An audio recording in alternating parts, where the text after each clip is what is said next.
Assalamualaikum warahmatullahi wabarakatuh.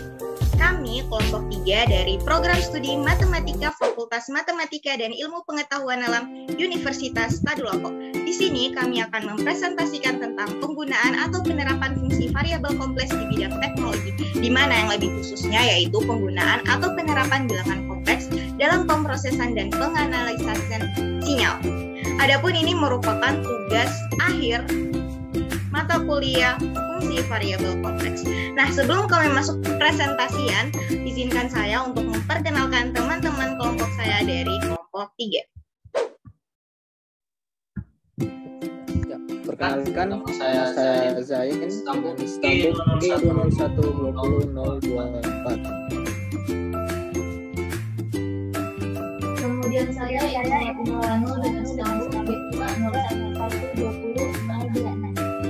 Dan saya sendiri Siti Asmaul Husna dengan nomor stambuk G201202028. Perkenalkan, saya Rahmat Sali, stambuk G2012034. Nah, itulah tadi nama-nama dari kelompok 3. Selanjutnya, adapun pokok bahasan kami yaitu 1. Bilangan kompleks, 2. Sinyal, 3. Penggunaan bilangan kompleks dalam pemrosesan sinyal, 4. Penerapan bilangan kompleks pada penganalisisan sinyal. Nah, itulah tadi pokok bahasan dari kami. Tanpa berlama-lama lagi, mari kita simak presentasi dari kami. Baik, langsung saja masuk pada pokok pembahasan yang pertama, yaitu bilangan kompleks. Di sini saya akan membacakan sedikit definisi dari bilangan kompleks. Bilangan kompleks merupakan bentuk lebih lanjut dari bilangan real yang kita gunakan sehari-hari. Bilangan kompleks membantu kita untuk menyelesaikan masalah matematika yang tidak bisa diselesaikan dengan menggunakan bilangan real saja. Bilangan kompleks terdiri menjadi 2 bagian, yaitu bagian yang real dan bagian yang imajiner. Jika bagian real dari suatu bilangan kompleks adalah 0, maka bilangan itu disebut imajiner sepenuhnya. Jika bagian imajiner dari bilangan kompleks adalah 0, maka bilangan ini merupakan bilangan real. Lanjut, bentuk bilangan kompleks. Ciri bilangan kompleks adalah terdiri dari 2 bagian, yaitu bagian yang real dan bagian imajiner. Bilangan kompleks biasa dituliskan dalam notasi berikut.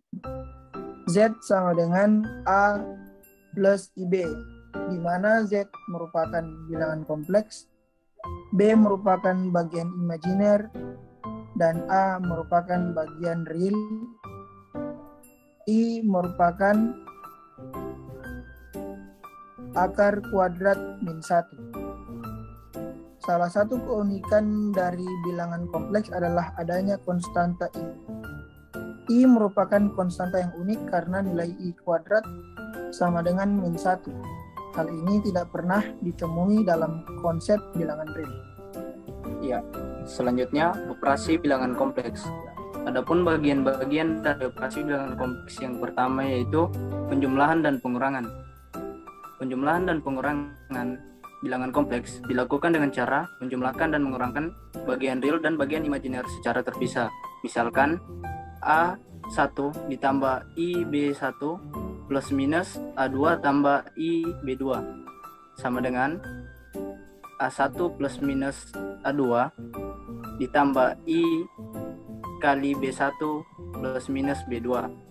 Contoh operasi penjumlahan yaitu 4 tambah I3 ditambah 2 dikurang I5 sama dengan 6, yaitu perkalian. Perkalian bilangan kompleks didefinisikan dalam rumus berikut. A1 tambah IB1 dikali dengan A2 ditambah IB2 sama dengan ditambah IA 1 ditambah dikali B2 ditambah IB1 dikali A2. Namun, kita ketahui bahwa nilai I2 itu sama dengan min 1. Sehingga hasil perkalian bilangan kompleks dapat dituliskan sebagai berikut. A1 ditambah IB1 dikali dengan A2 ditambah IB2, yaitu sama dengan A1 kali A2 dikurang B1 kali B2 ditambah I kali A1 kali B2 ditambah B1 kali A2. Contoh operasi perkalian bilangan kompleks adalah sebagai berikut. 2 ditambah I3 dikali dengan 3I2 sama dengan 12 ditambah I5. Dan yang ketiga yaitu pembagian. Pembagian bilangan kompleks lebih rumit dari pembagian bilangan real karena adanya komponen imajiner. Akan tetapi, pembagian bilangan kompleks dapat dipermudah dengan bantuan konjugat dari bilangan kompleks konjugat. Bilangan kompleks didapat dengan membalik tanda dari bilangan kompleks tersebut. Contohnya, konjugat dari Z sama dengan A ditambah IB adalah Z sama dengan A dikurang IB. Hasil perkalian memiliki hasil yang unik. ZZ sama dengan A ditambah IB dikali dengan A dikurang IB sama dengan 2 sama dengan A2 ditambah B2. Bahwa hasil perkalian antara suatu bilangan dengan konjugatnya akan menghasilkan komponen imajiner. Melalui penurunan rumus dan penggunaan konjugat, kita dapat menurunkan bahwa rumus untuk pembagian bilangan kompleks adalah sebagai berikut. Rumus tersebut didapat dengan cara mengalihkan nominator dan denominator dengan konjugat dari denominator sehingga bagian denominator menghasilkan bilangan real. Contoh dari pembagian bilangan kompleks itu sebagai berikut. Selanjutnya, saya akan menjelaskan mengenai sinyal. Dalam elektronika, sinyal adalah gelombang yang digunakan untuk mengirim informasi dari suatu tempat menuju tempat lain. Salah satu bentuk sinyal adalah listrik, baik listrik DC maupun listrik AC. Semua sinyal gelombang tertentu. Panjang gelombang berbanding terbalik dengan frekuensi. Pada sinyal, data dimasukkan dalam bentuk aliran atau gelombang melalui modulasi. Proses ini dapat dilakukan dengan dua cara, yaitu secara analog dan secara digital. Saat ini, sinyal digital lebih umum dan digunakan daripada sinyal analog. Namun, masih banyak sinyal analog yang digunakan dalam kehidupan kita saat ini. Sinyal analog adalah sinyal dengan gelombang yang kontinu dan digambarkan dengan gelombang sinus. Sinyal analog dapat bervariasi dalam amplitudo atau frekuensi. Amplitudo dapat dilihat dari titik tertinggi dan terendah dari gelombang. Sedangkan frekuensi dapat dilihat. Adapun contoh sinyal analog cukup di kehidupan sekitar kita. Suara yang kita dengar merupakan sinyal analog karena suara merupakan gelombang yang kontinu. Hal-hal yang kita lihat juga merupakan sinyal analog. Seperti jam yang bergerak secara kontinu juga merupakan contoh sinyal analog. Kemudian ada juga namanya dengan sinyal digital. Sinyal digital merupakan sinyal yang menggunakan nilai diskrit atau tidak kontinu. Sinyal digital digambarkan dengan gelombang persegi. Sinyal digital umumnya digunakan dalam pemrosesan komputer. Sinyal digital juga dapat dideskripsikan menggunakan kode biner yaitu 0 dan 1. Sinyal digital memberikan sinyal yang konstan dan konsisten sehingga lebih banyak digunakan saat ini. Contohnya, jam tangan analog mulai banyak digantikan oleh jam digital yang menunjukkan waktu dalam bentuk numerik secara digital. Ada juga contoh dari rekaman suara dapat kita simpan dalam komputer menggunakan sinyal digital. Sinyal analog memiliki toleransi terhadap gangguan yang lebih rendah dibanding sinyal digital. Sinyal analog memanfaatkan bandwidth dengan baik dan mudah dimanipulasi secara matematika. Namun, untuk menggunakan sinyal analog, penerima dan pengirim harus benar-benar cocok agar sinyal dapat diterima dengan baik. Gambar di samping adalah contoh sinyal analog. Sedangkan untuk sinyal digital lebih tahan gangguan dibandingkan dengan sinyal analog. Namun, sinyal digital dapat menjadi korup atau rusak jika terdapat gangguan yang berlebih yang menyebabkan data berubah. Saat ini, sudah banyak teknik pengecekan error untuk sinyal digital sehingga kesalahan dapat dikurangi dan dicegah. Sinyal digital juga dapat digunakan menggunakan pengirim sinyal dan penerima sinyal yang sederhana. Tidak seperti sinyal analog yang harus benar-benar sesuai. Demikian di samping ada contoh gambar mengenai sinyal digital dengan menggunakan kode biner. Nah, kemudian yang ketiga yaitu penggunaan bilangan kompleks dalam pemrosesan sinyal. Pemrosesan sinyal analog. Pemrosesan sinyal analog adalah pemrosesan sinyal yang dilakukan pada sinyal analog yang bersifat kontinu dengan metode yang analog. Analog berarti secara matematika. Hal itu dipresentasikan sebagai nilai yang kontinu. Nilai analog biasanya dipresentasikan sebagai tegangan listrik, arus, atau daya listrik. Dalam pemrosesan sinyal analog terdapat beberapa rumus dan metode yang sering digunakan. Penjelasannya adalah sebagai berikut. Yang pertama adalah convolution. Konsep convolution membantu kita untuk menemukan sinyal output dengan cara menggabungkan fungsi sistem dengan sinyal input. Secara matematika, convolution adalah operasi matematika antara dua fungsi yang menghasilkan sebuah fungsi baru yang merupakan hasil modifikasi dari salah satu fungsi yang diambil. Simbol yang digunakan untuk convolution adalah simbol bintang.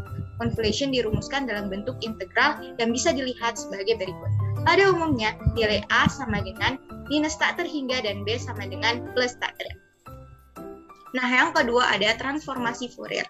Nah, transformasi Fourier ini mengubah sebuah fungsi dalam domain waktu menjadi sebuah fungsi dalam domain frekuensi. Bentuk transformasi Fourier tersebut representasi dengan domain frekuensi. Fungsi dalam domain waktu pasti memiliki sebuah fungsi yang setara dalam domain frekuensi. Tidak semua fungsi dalam dilakukan transformasi Fourier. Syarat agar pada fungsi dapat dilakukan transformasi Fourier adalah integral batas dari min tak terhingga hingga tak terhingga, di mana nilai mutlak xt dt kurang dari tak terhingga. Transformasi Fourier sendiri dirumuskan dalam bentuk integral yang dapat dilihat sebagai berikut. Terkadang kita juga ingin menggunakan inverse dari transformasi Fourier. Inverse transformasi ini digunakan untuk mentransformasi fungsi dari domain frekuensi menuju domain waktu yang dirumuskan sebagai berikut. Nah, dapat dilihat bahwa transformasi ini terdapat komponen yang merupakan bilangan kompleks. Transformasi Fourier digunakan dalam pemrosesan sinyal seperti sinyal radio, gelombang cahaya, gelombang seismik, hingga gambar. Nah, yang terakhir ada transformasi Laplace.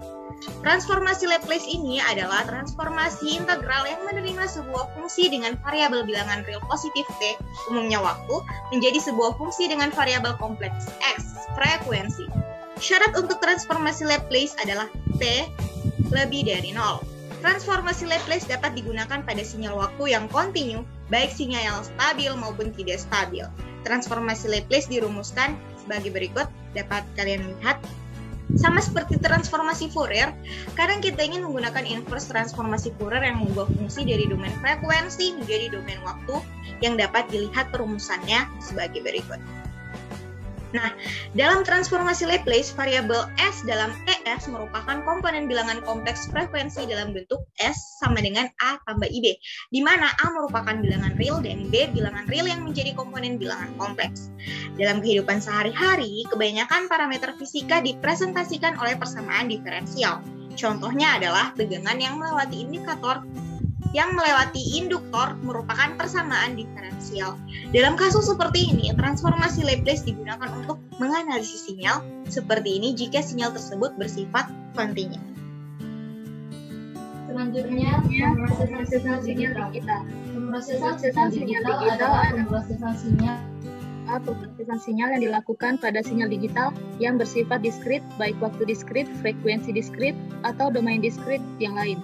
Bentuk aplikasi pemrosesan sinyal digital adalah pemrosesan sinyal audio, sinyal radar, gambar digital, dan masih banyak lagi. Dalam pemrosesan sinyal digital, pada umumnya peneliti mempelajari pemrosesan sinyal dalam domain tertentu. Domain-domain tersebut adalah sebagai berikut. Yang pertama ada domain ruang dan waktu. Pemrosesan dalam domain ruang dan waktu adalah analisis terhadap sinyal merupakan fungsi terhadap waktu. Salah satu metode paling umum digunakan dalam domain ini adalah filter digital. Filter digital adalah sistem yang melakukan operasi pada sinyal waktu diskrit untuk menurunkan atau meningkatkan aspek tertentu dari sinyal tertentu. Kemudian ada domain frekuensi. Sinyal dalam domain ruang dan waktu dapat ditransformasikan menuju domain frekuensi menggunakan transformasi Fourier yang telah dijelaskan pada bagian sebelumnya oleh teman saya. Kemudian bedanya untuk sinyal yang diskrit, transformasi yang digunakan merupakan transformasi Fourier diskrit. Transformasi Fourier diskrit merupakan ekuivalen dari transformasi Fourier, namun digunakan untuk sinyal yang bersifat diskrit, yaitu memiliki nilai hanya di tempat tertentu dan terpisah. Contohnya, data yang terbatas dan terpisah-pisah. Dalam transformasi ini, karena setiap data bentuknya terpisah-pisah dan memiliki jumlah terbatas, transformasi Fourier diskrit dirumuskan dalam bentuk penjumlahan sebagai berikut. Dapat kita lihat pada gambar di bawah. Sedangkan inverse transformasi Fourier diskrit dirumuskan sebagai berikut. Xn sama dengan 1/n, sigma K sama dengan sampai N kurang 1, di mana XK dikali eksponen J V Kn per N. Proses sinyal dalam domain frekuensi umumnya bertujuan untuk mengecek ciri dari sinyal tersebut. Transformasi set pada sinyal analog, biasanya kita mengubah sinyal ke domain S menggunakan transformasi Laplace. Dalam sinyal digital, sinyal diubah dan dianalisis dalam domain set yang dihasilkan dari transformasi set. Transformasi set mengubah sinyal waktu diskrit menjadi sinyal dalam domain frekuensi. Transformasi set dirumuskan sebagai berikut. Dalam transformasi ini, N merupakan sebuah integer, sedangkan set merupakan sebuah bilangan kompleks dalam bentuk sebagai berikut. Transformasi ke domain set menyediakan cara untuk menggambarkan frekuensi digital ke komponen real dan imajiner. Kemudian ada transformasi Wavlet diskrit. Wavlet adalah osilasi seperti gelombang dengan amplitudo yang dimulai pada 0, meningkat dan kemudian menurun kembali ke 0. Transformasi menuju wavlet merupakan transformasi waktu dan frekuensi yang cukup populer. Dalam transformasi wavlet diskrit, wavlet yang terbentuk berupa spell yang diskrit. Kelebihan transformasi wavlet adalah transformasi ini mampu menerima informasi berupa frekuensi dan informasi mengenai dalam waktu. Dan adapun pokok pembahasan yang terakhir itu penerapan bilangan kompleks pada penganalisisan sinyal. Adapun contoh-contoh dari penerapan analisis sinyal, khususnya penerapan dari analisis Fourier, adalah pengolahan sinyal digital dan pengolahan gambar digital yang mempergunakan versi digital dari analisis Fourier dan analisis Wavlet untuk menyalurkan, mengkompres, memulihkan, dan memproses sinyal gambar digital, sinyal digital, audio, dan sinyal video. Contoh lain yang lebih berhubungan dengan AM radio adalah sebagai berikut. Kemudian pemrosesan sinyal digital, pada umumnya peneliti mempelajari pemrosesan sinyal dalam domain tertentu. Domain-domain tersebut sebagai berikut. Yang pertama, domain frekuensi. Sinyal dalam domain ruang dan waktu dapat ditransformasikan menuju domain frekuensi menggunakan transformasi Fourier yang telah dijelaskan pada bagian sebelumnya. Bedanya untuk sinyal yang diskrit, transformasi yang digunakan merupakan transformasi Fourier diskrit. Kemudian yang kedua, domain ruang analisis terhadap sinyal merupakan fungsi terhadap waktu. Adalah filter digital. Filter digital adalah sistem yang melakukan operasi pada sinyal waktu diskrit untuk menurunkan atau meningkatkan aspek tertentu dari sinyal tersebut. Nah, itulah tadi presentasi dari kelompok kami. Adapun kesimpulan dari presentasi kami yaitu, tanpa kita sadari, bilangan kompleks sangat banyak digunakan, terutama dalam berbagi sinyal. Sinyal-sinyal tersebut telah menjadi bagian penting dalam kehidupan kita, seperti listrik, gambar digital, suara audio, dan sinyal-sinyal lain. Hadirnya bilangan kompleks sangat mendukung perkembangan sinyal, sehingga teknologi dapat semakin maju seperti saat ini.